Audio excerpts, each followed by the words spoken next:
Aloha! It's joke time!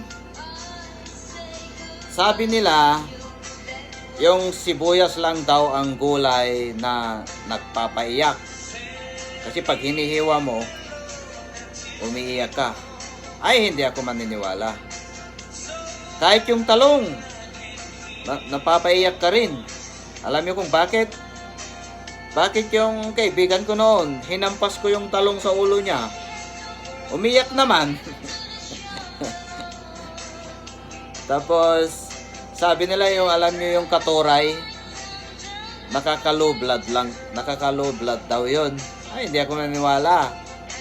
Kasi may kapitbahay kami sa Pilipinas noon. Nag-high blood dahil sa katuray. Kasi yan ang palagi niyang ipinapaulam sa asawa niya, kaya yung asawa niyang lalaki nag-high blood. Katuray na naman, katuray ngayong umaga, katuray ngayong tanghali, katuray naman gabi, kaya nag-high blood. Saka daw yung bawang, sabi nila nakaka-low blood daw. Ay, hindi rin ako naniwala. Kasi yung kapitbahay na naman namin sa Philippines noon, nag-high blood kasi dahil sa bawang. Alam niyo kung bakit? Nagtanim ng bawang. Tapos nung gusto niyang harvestin, ninakaw nila yung bawang niya. Kaya nag-high blood. Kasi ninakaw yung bawang.